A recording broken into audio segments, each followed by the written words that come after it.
Welcome friends. Today we are going to study the novel The Sign of the Four Part 5. We are learning chapter 3rd. In the second part we have seen that Miss Marston comes to Sherlock Holmes for advice. There is a peculiar case. Meanwhile, Dr. Watson is attracted towards Miss Marston, but in the end he thinks that it is of no use because he is not working. He should not get attracted towards Miss Marston. And now, see chapter 3rd in quest of a solution. It was past 5 before Holmes returned. He was bright, eager, and in excellent spirits, a mood which in his case alternated with fits of the blackest depression. Okay, so आठवत असेल तुम्हाला की Sherlock homes doctor वॉटसनला एक पुस्तक offer करतो आणि निघून जातो बाहेर काही क्ल्यूज मिळवण्यासाठी. आणि जेव्हा आता तो वापस येतो, जवळपास इट्स 5:30, 5:30 वाजलेले आहेत, आणि तो वापस जेव्हा येतो त्यावेळेला he is bright, eager, excellent spirit. हा असा मूड की डॉक्टर वॉटसन हे अपेक्षित करत नाही की नॉर्मली होम्स बाहेर गेल्यानंतर जेव्हा वापस येतो तर नॉर्मली त्याचा मूड हा ब्लॅकेस्ट डिप्रेशन वाला असतो नॉर्मली असा. पण आज तर बिलकुल खुश होता शेरलॉक होम्स. म्हणून तो विचारतो, there is no great Sherlock Holmes म्हणतो, there is no great mystery in this matter, he said, taking the cup of tea which I poured out for him. The facts appear to admit of only one explanation. हा म्हणतो Sherlock Holmes म्हणतो की मॅटरमध्ये खूप काही mystery, खूप काही रहस्य असेल असं मला वाटत नाही. ज्या गोष्टी मला मिळाल्या, ज्या फॅक्ट्स मला दिसल्यात, त्याच्यावर फक्त एकच एक्सप्लेनेशन बाहेर पडतं. What, you have solved it already? Watson विचारतो. म्हणजे तू हे प्रकरण सॉल्व्ह केलं तर मग?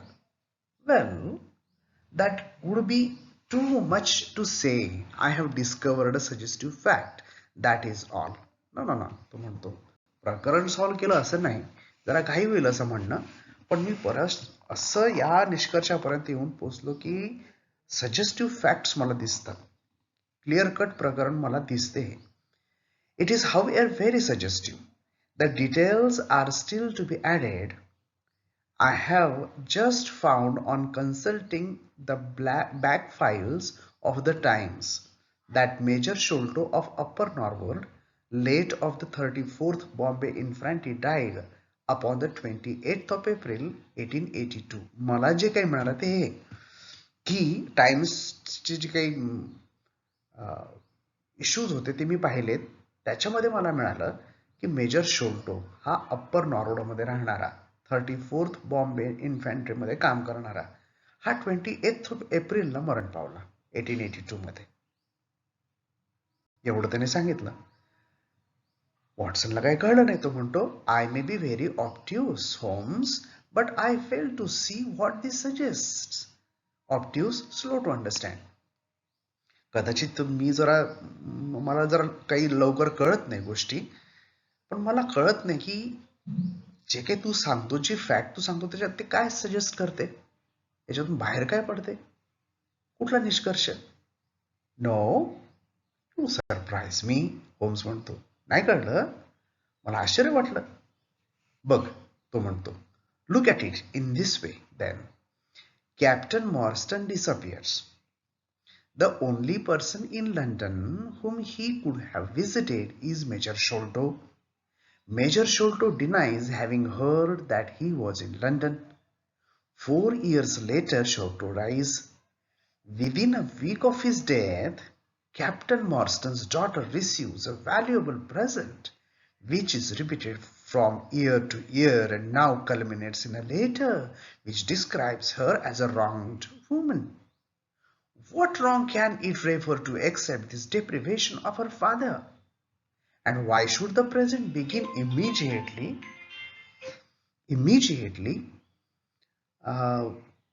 after Sholto's death, unless it is that Sholto's heir knows something of the mystery and desires to make compensation? Have an alternative theory which will meet the facts. समजून घ्या. हा म्हणतो तुला कळलं नाही हे प्रकरण. बघ म्हणतो कॅप्टन मॉर्स्टन डिसअपियर झाला. कॅप्टन मॉर्स्टनच्या ओळखीचा फक्त एकच व्यक्ती लंडनमध्ये होता, तो म्हणजे मेजर शोल्टो. मेजर शोल्टो म्हणतो की मी कॅप्टन मॉर्स्टनला बघितलं नाही, पण जेव्हा 4 वर्षानंतर हा मरतो त्यावेळेला त्याच्या जस्ट एक आठवड्यातच कॅप्टन मॉर्स्टनच्या मुलीला व्हॅल्युएबल प्रेझेंट मिळणं सुरू होतं आणि ते प्रत्येक वर्षी रिपीट होतं. And now culminates in a letter. Sir ते शेवटी लेटर मिळतं तिला, त्याच्यामध्ये लिहिलेलं असतं की तुझ्यावरती अन्याय झालाय. आता हा कुठला अन्याय असेल? एकच अन्याय होऊ शकतो, तो म्हणजे मेजर शोल्टोनी कॅप्टन मॉर्स्टनला कोणत्या तरी बाबतीत डिप्राईव्ह केलं, वंचित केलं, काहीतरी दिलं नाही. And why should the present begin immediately after. कारण लक्षात घे की त्याच्या मृत्यूनंतर लगेच, शोल्टोच्या मृत्यूनंतर लगेच त्या मुलीला कसे काय प्रेझेंट येणं सुरू झाले, है ना? याचा अर्थ शोल्टोचे जे एअर होते, शोल्टोचे जे वारसदार होते, त्यांना माहिती असेल रहस्य कुठलं ना कुठलं, की कोणतं कॉम्पेन्सेशन आपल्याला करायचं आहे, मॅरी मॉर्स्टनला आपल्याला काय द्यायचं आहे, कशाला द्यायचं आहे, है ना? म्हणजेच शोल्टोच्या वारसदारांना गुपित माहिती आहे,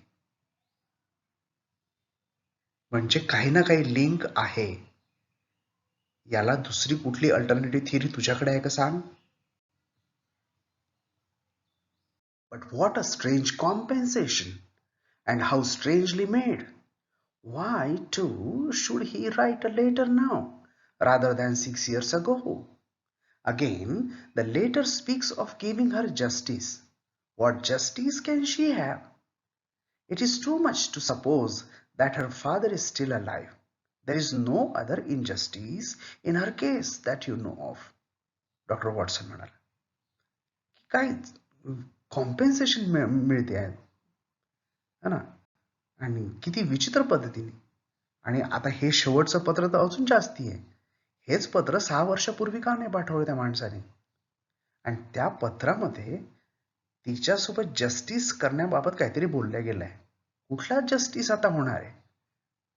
कारण तिचे वडील तर आता जिवंत असण्याची शक्यता फार कमी आहे, आणि ते जर मेलेले आहेत ते ह्याच्याहून दुसरा इनजस्टिस तिच्यासोबत अजून कुठला असेल? There are difficulties. There are certainly difficulties, said Sherlock Holmes pensively. Sherlock Holmes म्हणाला, आहे या प्रकरणात डिफिकल्टीज निश्चित आहे. But our expedition of tonight will solve them all. आपण जी सायंकाळचं एक्सपिडिशन, जे मोहीम हाती घेतलेली आहे ना, त्याच्यात बऱ्याच प्रश्नांची उत्तरं कदाचित आपल्याला मिळतील. Here is a 4-wheeler and Miss Marston is inside. Are you all ready? Then we had better go down, for it is a little past the hour. म्हणाला हा शेरलॉक होम्स. त्याला खाली घोडागाडी थांबलेली दिसली. मिस मॉर्स्टन आत बसलेली दिसली. म्हणाला वॉटसनला की तयार आहेस की नाही? चल मग लवकर, आपण जाऊ, कारण ऑलरेडी आपल्याला थोडा उशीर झालाय. I picked up my hat and my heaviest stick, but I observed that Holmes took his revolver from his drawer and slipped it into his pocket. It was clear that he thought that our night's work might be a serious one. मी माझी heavy hat घेतली आणि माझी सगळ्यात भारीची stick होती ती घेतली आधी. पण मी पाहिलं होम्स मात्र ड्रॉवरमधून त्याची रिव्हॉल्वर घेतली आणि आपल्या पॉकेटमध्ये हळूच ठेवली. याच्यावरून माझ्या लक्षात आलं की रात्रीचं काम थोडं सिरियसच असणार आहे. Miss Morstan was muffled in a dark cloak and her sensitive face was composed but pale. Miss मॉर्स्टननी अंगरखा घातलेला होता डार्क कलरचा. तिचा चेहरा अजूनही शांत पण पेल होता, निस्तेज होता. She might have been more than a woman if she did not feel some uneasiness at the strange enterprises upon which we were embarking. Yet her self-control was perfect, and she readily answered the few additional questions which Sherlock Holmes put to her. Watson म्हणतो, miss मॉर्स्टन जशी सध्या दिसते बिचारी निस्तेज, अशी याच्यापेक्षा वेगळी असते ती. तिच्या आत जे उलथापालथ सध्या सुरू आहे ते प्रचंड आहे. कारण ज्या प्रकरणासाठी आम्ही एम्बार्क म्हणजे निघालेलो आहोत, जरा सिरियसच प्रकरण आहे, पण तरी तिचं सेल्फ कंट्रोल परफेक्ट होतं. शेरलॉक होम्सनी विचारलेल्या प्रश्नांनी तिनं पटापट उत्तरं दिली. Major Sholto was a very particular friend of papa's, she said. ती म्हणाली की मेजर शोल्टो माझ्या वडिलांचे खूप पर्टिक्युलर दोस्त होते. His letters were full of allusions to the major. माझ्या बाबांची जेव्हा पत्र यायची त्याच्यामध्ये थोडासा मेजरचा उल्लेख असायचाच, अल्युजन, जरा ओझरता उल्लेख. He and Papa were in command of the troops at the Andaman Islands, so they were thrown a great deal together. माझे वडील आणि मेजर शोल्टो हे दोघे जण अंदमान आयलँड्स वरती एका ट्रूपचे कमांड वर होते आणि त्यामुळे दोघांनी बराच वेळ सोबत घालवला. By the way, a curious paper was found in Papa's desk which no one could understand. एक पेपर मिळालाय मला माझ्या वडिलांच्या डेस्क मध्ये. आम्हाला काही कळलं नाही काय. I don't suppose that it is of the slightest importance, but I thought you might care to see it, so I brought it with me. It is here. म्हणाली की मला एक पेपर मिळालाय, मला काही कळलं नाही याच्यामध्ये काय लिहिलंय. मला असं वाटतं की याचा काही जास्ती इम्पॉर्टन्स नसेल ह्या पेपरला, पण तरी कुठल्या तरी कामाचा असेल समजा तुमच्या, तर मी आणलेला आहे. हा बघा. Unfolded the paper carefully and smoothed it out upon his knee. He then very methodically examined it all over with his double lens. होम्सनी तो पेपर घेतला आणि सरळ केला त्याला पहिल्यांदा, आणि आपल्या जवळच्या डबल लेन्सनी त्यांनी बारकाईने तो तपासून पाहिला आणि म्हणाला, it is paper of native Indian manufacturer, he remarked. It has at some time been pinned to a board. असं दिसतं त्याच्यावरून की हा पेपर बोर्ड वरती पिनिंग केलेला होता, पिननी चिकटवलेला होता, पिन्सनी. The diagram upon it appears to be a plan of part of a large building with numerous halls, corridors and passages. त्यांनी बारकाईनं पाहून सांगितलं की ही जी डायग्राम दिसते ही मोठ्या बिल्डिंगची दिसते, त्याच्यामध्ये बरेचशा हॉल्स आहेत, कॉरिडोर्स आहेत, पॅसेजेस आहेत. At one point is a small cross done in red ink. एका पॉइंटला इथे रेड इंकनी क्रॉस केलेला आहे. And about it is 3.37 from left. 3.37 from left असं लिहिलेलं आहे इथे in faded pencil writing. In the left hand corner is a curious hieroglyphic means symbolic, having symbols or signs, वेगवेगळ्या प्रकारचे साइन असलेला त्याला म्हणतात hieroglyphic. In the left hand corner is a curious hieroglyphic like 4 crosses in a line with their arms touching. या left कॉर्नरला symbols काढल्यासारखे 4 crosses ज्यांचे ends एकमेकांना असे चिकटलेले आहेत, असे 4 क्रॉसेस काढलेले आहेत. Besides, it is written in very rough and coarse characters. याच्याशिवाय एक बिलकुल असेच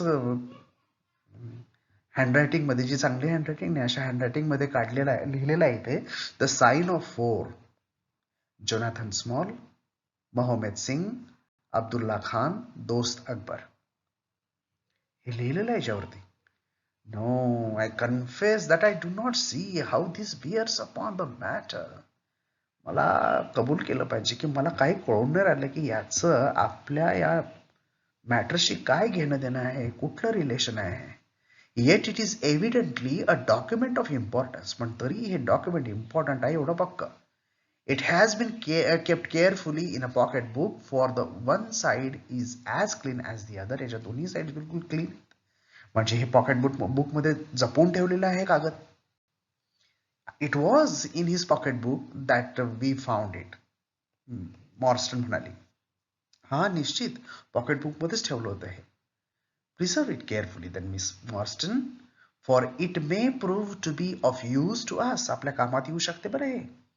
I begin to suspect that this matter may turn out to be much deeper and more subtle than I at first supposed. सुरुवातीला नाही माझ्या लक्षात आलं, पण आता मला वाटतं की हे मॅटर जास्त डीप आहे. I must reconsider my ideas. मी जसा विचार केला होता त्या विचारांना मला दुसऱ्या पद्धतीनं सुरुवात करावी लागेल कदाचित. He leaned back in the cab, and I could see by his drawn brow and his vacant eye that he was thinking intently. मी जेव्हा त्याच्याकडे पाहिलं, त्याच्या भुवया उंचावलेल्या होत्या आणि एक वॅकंट आयनी नजरेनी तो एकटक पाहत होता. त्याच्यावरून लक्षात आलं की that he was thinking very intently. Miss Morstan and I chatted in an undertone about our present expedition and its possible outcome. मी आणि मिस मॉर्स्टन आम्ही हळू आवाजामध्ये बोलत होतो सध्याच्या ह्या कामगिरीबद्दल, काय होईल समोर. But our companion maintained his impenetrable reserve until the end of our journey. आम्ही बोलत होतो मिस मॉर्स्टन आणि मी, पण आमचा साथीदार शेरलॉक होम्स मात्र बिलकुल चुप होता शेवटपर्यंत. It was a September evening, and not yet 7 o'clock, but the day had been a dreary one, and a dense, drizzly fog lay low upon the great city. September महिन्याची सायंकाळ होती. 7 वाजले होते जेमतेम, आणि दिवस इतका ड्रेरी झालेला होता, इतका बोरिंग झालेला होता. का बरं? कारण डेन्स ड्रिझली फॉग, सगळ्या शहरभर फॉग पसरलेलं होतं, धुकं पसरलेलं होतं. Mud coloured clouds drooped sadly over the muddy streets. चिखलाच्या कलरचे काळे काळे ढग बिलकुल त्या शहरावरती असे लटकून वरती, की आता पाऊस केव्हाही सुरू होणार. Down the strand the lamps were but misty splotches of diffused light which threw a feeble circular glimmer upon the slimy pavement. दुकानांमधले लाईट्स किंवा बाहेरचे जे लाईट्स होते ते लाईट्स असे स्पष्ट दिसत नव्हते.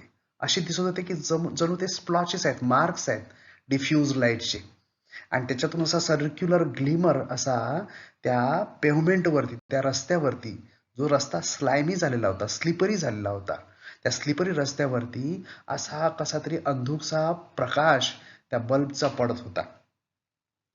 The yellow glare from the shop windows streamed out into the steamy vaporous air and threw a murky shifting radiance across the crowded thoroughfare. Thoroughfare means road. The yellow glare from the shop windows streamed out into the steamy, म्हणजे दुकानांमधून yellow कलरचा जो प्रकाश बाहेर पडत होता तो असा व्हेपरनी युक्त असलेला, बाहेर पण तशीच कंडेन्स्ड व्हेपर, पूर्ण वातावरण असं dim, shifting radiance across the crowded thoroughfare. Road सगळा क्राउडेड, म्हणजे जे इकडून तिकडून घोड्यागाड्या चालल्या किंवा लोक चाललेले त्याच्यामुळे क्राऊड त्या रोडवरती असलेलं असं विचित्र वातावरण त्या दिवशी होतं. There was to my mind something airy. माझ्या डोक्यामध्ये थोडंसं असं एरी, मिस्टेरियस काहीतरी वाटत होतं मला, and ghost like in the endless procession of faces. चालतोच आहे आम्ही त्या ह्याच्यामधून, कॅरेजमधून, तर माणसांचे चेहरे दिसतात आहेत, which flitted across these narrow bars of light. त्या नॅरो बार्स ऑफ लाईट मधून थोडे दिसणारे सॅड फेसेस अँड ग्लॅड, काही नाराज असलेले, काही दुःखी, काही ग्लॅड फेसेस, काही हॅगार्ड म्हणजे पार थकलेले, तर काही मेरी, खुश असले चेहरे एकामागून एक तिथून जाताना आम्हाला दिसत होते. Like all humankind, they fleeted from the gloom into the light and so back into the gloom once more. बाकी सगळ्या मानवांप्रमाणे हे चेहरे सुद्धा ग्लूम मधून लाईट मध्ये, अंधारातून लाईट मध्ये, लाईट मधून पुन्हा अंधारामध्ये जाताना येताना मला दिसत होते. I am not subject to impressions. मला हे सगळं पाहिल्यानंतर एवढं काही मला एवढं भीतीदायक वाटत नसतं otherwise, but the dull heavy evening with the strange business upon which we were engaged combined to make me nervous and depressed. पण ज्या पद्धतीचं वातावरण होतं त्या सायंकाळचं, डल हेवी वातावरण, आणि पर्टिक्युलरली आम्ही ज्या कारणासाठी निघालेलो होतो, या सगळ्याचा एकत्रित असा काही इफेक्ट झाला ना माझ्यावरती की मी नर्वस फील करायला लागलो, एकदम डिप्रेस्ड फील करायला लागलो. I could see from Miss Morrison's manner that she was suffering from the same feeling.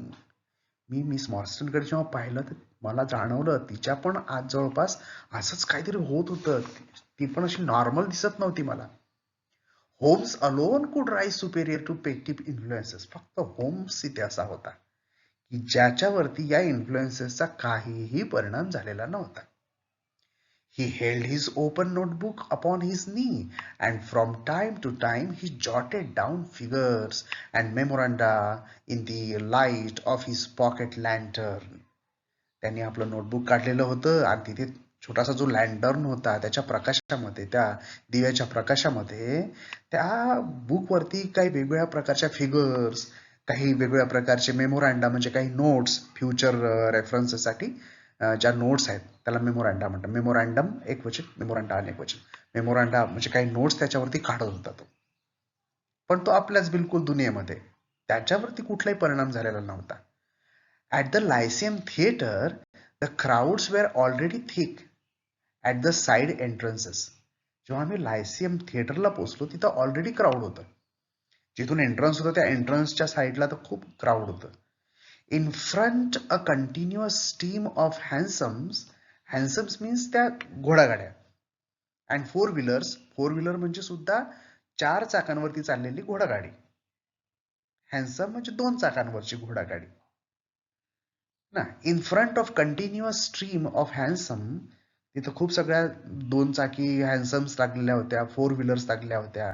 Wear rattling up, discharging their cargoes of shirt-fronted men and beshawled and bediamonded women.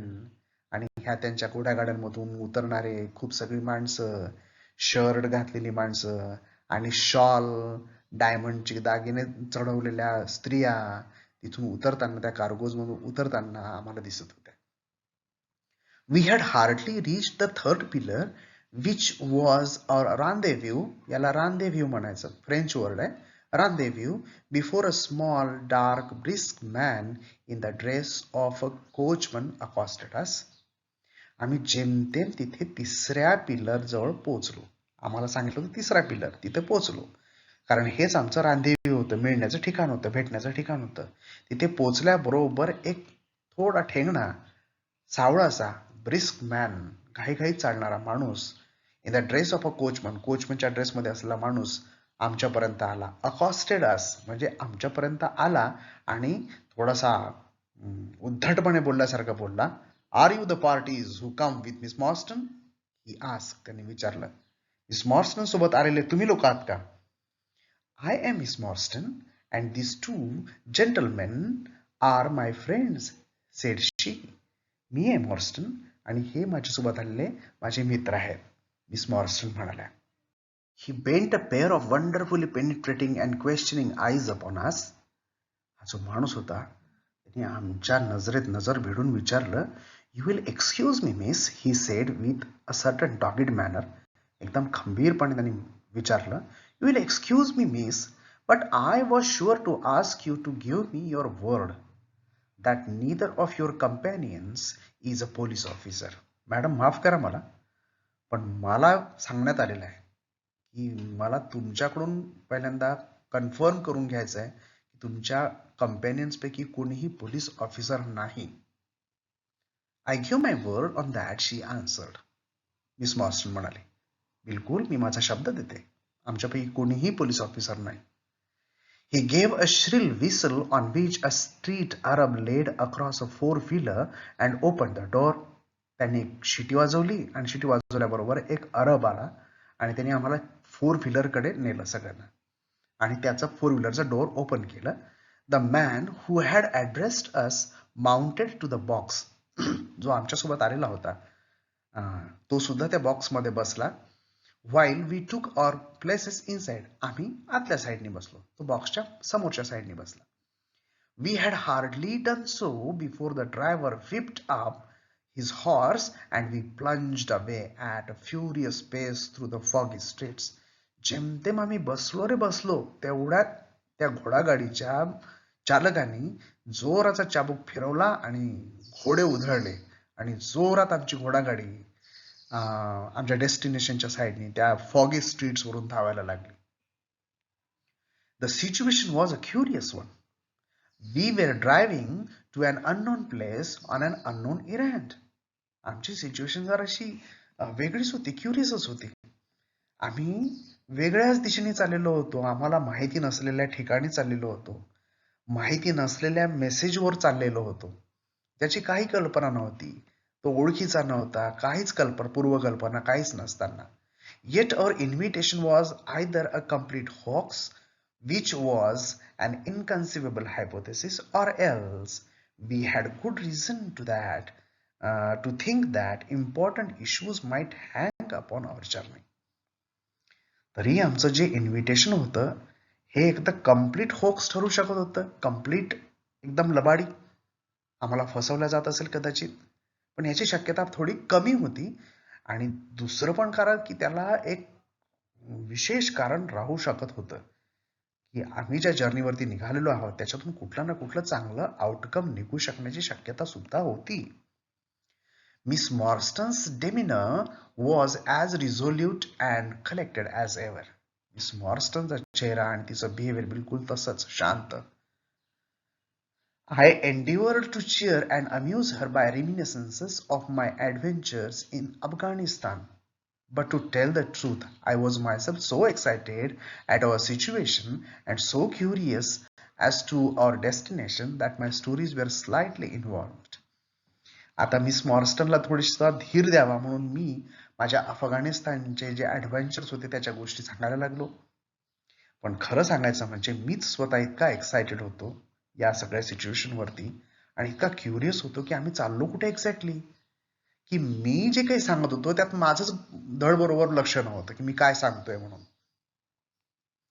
To this day, she declares that I told her one moving anecdote as to how a musket looked into my tent at the dead of the night and how I fired a double-barreled tiger cub at it.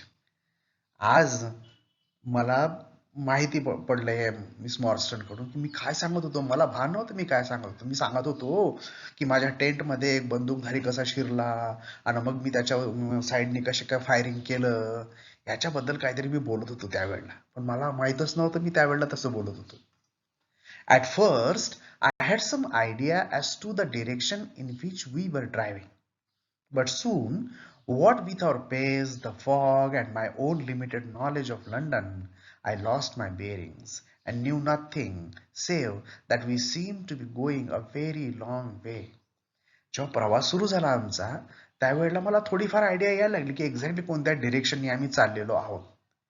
पण नंतर मात्र तो आमच्या गाडीचा वेग आणि बाहेरचं fog आणि माझं लंडन या शहराविषयी असलेलं फार कमी नॉलेज याच्यामुळे आम्ही नंतर एक्झॅक्टली कोणत्या दिशेनं गेलो आम्हाला काही पत्ता लागला नाही. Sherlock Holmes was never at fault, however, and he muttered the names as the cab rattled through squares and in and out of tortuous by streets. Sherlock Holmes मात्र फॉल्ट मध्ये नव्हता. त्याचं पूर्ण डोकं ठिकाणावर होतं. तो प्रवासात काहीतरी मटर करत होता, काहीतरी स्वतःसोबतच काहीतरी काही शब्द बोलत होता. जशी कॅब रॅटलिंग आवाज करत होती एका स्क्वेअर मधून दुसऱ्या स्क्वेअर मध्ये आत आणि बाहेर. आणि हा जो टॉर्च्युअस बाय स्ट्रीट्स होते म्हणजे नागबोडी वळणावाले बाय स्ट्रीट्स होते ते वळणावरून जेव्हा घोडागाडी चाललेली होती तेव्हा तो काहीतरी स्वतःशीच पुटपुटत होता. Rochester Row, said he. Now Vincent Square. Now we come out on the Vauxhall Bridge Road. We are making for a Surrey side apparently. Yes, I thought so. Now we are on the bridge. You can catch glimpses of the river. Sherlock Holmes आत बसलेला मात्र त्याचं लंडनचा प्रत्येक part त्याला माहिती. तो प्रत्येक ठिकाणून जेव्हा घोडागाडी जात होती तेव्हा त्या एरियाचं नाव तो स्पष्टपणे सांगत होता. जेव्हा तो बोलला की पहा आता आपण ब्रिजवरून चाललो आहोत. We did indeed get a fleeting view of the stretch of the Thames with the lamps shining upon the broad silent water, but our cab dashed on and was soon involved in the labyrinth of streets upon the other side. आणि आम्ही ज्यावेळेला बाहेर पाहिलं त्यावेळेला खरंच आम्हाला Thames नदीचं मोठं लांबच लांब पात्र आम्हाला दिसत होतं, ज्याच्यामध्ये साईडच्या स्ट्रीटवरचे जे लॅम्प्स आहेत त्याचं प्रतिबिंब उमटलेलं होतं त्या सायलेंट पाण्यावरती. पण आमची घोडागाडी मात्र वेगात समोर गेली आणि पुन्हा आम्ही त्या रोड्सच्या स्ट्रीट्सच्या जाळ्यांमध्ये अडकलो. इकडून तिकडे तिकडून तिकडे आमची घोडागाडी धावत राहिली. Wordsworth road, said my companion, Priory Road, Lark Hall Lane, Stockwell Place, Robert Street, Cold Harbor Lane. Our quest does not appear to take us to very fashionable regions. Sherlock Holmes बोलत राहिला, प्रत्येक रोडचं नाव सांगत राहिला आणि त्याच्या लक्षात आलं की यार आपण काय खूप चांगल्या एरियामध्ये नाही चाललेलो आहोत, आपण नसा वर्किंग क्लास एरियामध्येच चाललेलो आहोत. We had indeed reached a questionable and forbidding neighborhood. आम्ही खरंच अशाच एरियामध्ये घुसलेलो होतो. Long lines of dull brick houses were only relieved by a coarse glare and tawdry means shoddy, जुनाट, brilliancy of the public houses at the corner. ज्या streets वरून आमची घोडागाडी चालली होती दिसत होतं आम्हाला की नुसत्या ब्रिकची घरं, जे कसे बसे बांधल्या गेलेले आहेत, जुनाट झालेले आहेत, असे पब्लिक घरं जे असतात की एका घरामध्ये बरेचसे लोक राहतात, असल्या टाईपची लोकॅलिटी ती होती जिथून घोडागाडी चाललेली होती. Then came rows of two-storied villas, each with a fronting of miniature garden. बस हा जुनाट एरिया टाकल्यानंतर समोर थोडासा बरा एरिया लागला जिथे डबल मजली घरं दिसलीत, ज्या घरासमोर थोडंसं गार्डन, छोटंसं गार्डन होतं, अशी घरं दिसलीत. And then again interminable lines of new staring brick buildings. पुन्हा हा एरिया संपल्यानंतर पुन्हा तसेच इंटरमिनेबल लांबच लांब पसरलेले असे स्ट्रीट्स जिथे अशा जुनाट घरांची वस्ती आहे. The monster tentacles which the giant city was throwing out into the country. हे सगळे मोठ्या टेंटॅकल्स, लांबच लांब पसरलेल्या टेंटॅकल सारखं या शहराचं जाळं दिसायला लागलेलं होतं समोर. At last the cab drew up at the third house in a new terrace. शेवटी एका तिसऱ्या घरासमोर थोडस नवीन टेरेस असलेलं घर होतं ते, तिथे येऊन आमची गाडी थांबली. None of the other houses were inhabited. या घराच्या बाजूला असलेले घर सुद्धा असे वाटत नव्हते की तिथे कोणी राहत होतं म्हणून. And that at which we stopped was as dark as its neighbors. ज्या घरासमोर आम्ही थांबलो तेही तेवढंच डार्क होतं जसे आजूबाजूचे घर डार्क होते. तिथे कोणीही राहण्याचं चिन्ह दिसत नव्हतं. Save for a single glimmer in the kitchen window. फक्त किचन विंडो मधून थोडासा प्रकाश तेवढा बाहेर येत होता. On our knocking, however, the door was instantly thrown open by a servant clad in a yellow turban, white loose-fitting clothes, and a yellow sash. आम्ही जेमतेम knock केलं आणि लगेच आतून एक सर्वंट बाहेर आला, ज्याच्या डोक्यावरती पिवळी पगडी होती, ज्याचा ड्रेस पांढरा होता आणि ज्याच्या अशा मानेपासून ते खाली कमरेपर्यंत एक पट्टा होता, तो पण येलो कलरचा. There was something strangely incongruous in this oriental figure framed in a commonplace doorway of a third-rate suburban dwelling house. की एवढा दरबारासारखा एक अशी मोठी, जशी की एखाद्या दरबारामध्ये असलेली फिगर किंवा एखाद्या मोठ्या हॉटेल, मोठ्या घरासमोर असलेली फिगर अशा घरासमोर उभी होती की जे बिलकुल थर्ड रेटचं सबर्बन ड्वेलिंग हाऊस होतं बिलकुल. आणि त्या घरासमोर असा झकास दरबार उभा, हे थोडंसं इनकॉन्ग्रुअस वाटत होतं. हे काही मिळत जुळत नव्हतं. परिस्थिती वेगळीच होती आणि हा माणूस मात्र वेगळाच दिसत होता. The sahib awaits you, said he. तो म्हणाला, साहेब वाट पाहत आहेत तुमची. And even as he spoke, there came a high piping voice from some inner room. ज्या वेळेला तो बोलत होता त्यावेळेला घरातून आतल्या रूम मधून पाईप ओढल्याचा, हुक्का ओढल्याचा असा गडगड गडगड गडगड आवाज ऐकायला येत होता. Show them to me khidmatgar, it cried. Show them straight in to me. आतून आवाज आला. घेऊन ये त्यांना माझ्यापर्यंत किदमतगार, सरळ माझ्यापर्यंत आण, असा आवाज आला. आणि इथे आपलं तिसरं चॅप्टर संपतं.